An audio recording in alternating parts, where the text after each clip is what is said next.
48 झाडांची कत्तल या विषयावरनं भदाणींची माझी ऑन टेलिफोन कॉल चांगलीच मारामारी झाली आणि जवळपास ती 2 मिलियन चालली ती पोस्ट. जनता जनार्दनाने त्यांना धोबी पछाड देऊन टाकली.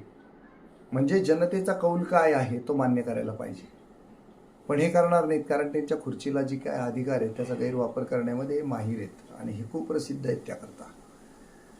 तर जनतेची आर्त हाक तुम्हाला ऐकू गेली पाहिजे आणि जनतेनं आता ही आर्त हाक थेट 11 वाजता सातपूरच्या महानगरपालिकेच्या कार्यालयामध्ये तिथे जाऊन हाक मारायची, यांच्या कानामध्ये, यांचे कान फाटले पाहिजे. अशा पद्धतीनं त्या 48 झाडांची कत्तल करू नका, आमचा त्याला विरोध आहे हे स्पष्ट सांगण्यासाठी जायचंय. अजिबात अलिप्ततेची भूमिका नको, वाईटपणा घ्या, भूमिका घ्या आणि या 48 झाडांची कत्तल होऊ नये म्हणून तिथे येऊन आपला विरोध लेखी स्वरूपामध्ये किंवा त्यांना अपेक्षित असेल त्या स्वरूपामध्ये तिथे नोंदवा.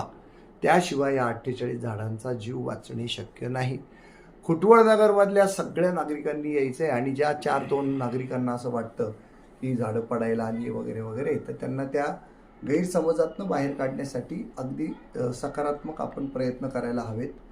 आणि हा उन्हाळा 40 डिग्री सेंटीग्रेडच्या पुढे घेऊन गेलेला आहे तुम्हाला आत्ताच, तर पुढे काय होईल याचा विचार करा. आमचं सरळ म्हणणं आहे 40च्या ऐवजी 400 झाडं लावा, दाखवा तिथं जागा कुठे आहे ती.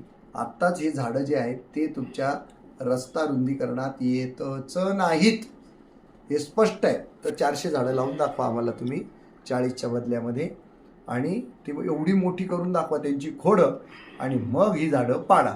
पण तसं कोणाच्या बापाच्यानी शक्य नाही आहे. त्यामुळं तो विरोध दर्शवायला तिथे या, कारण करप्शन करप्शन करप्शन.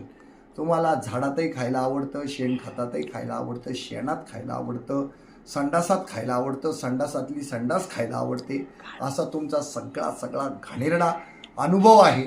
त्याच्यामुळे आमचा तुमच्यावर भरोसा नाही, आम्हाला हे नको आहे. उद्या 11 वाजता या सातपूरला महानगरपालिकेच्या कार्यालयात. मुद्दाम मी आज झाड घेऊन बसलोय.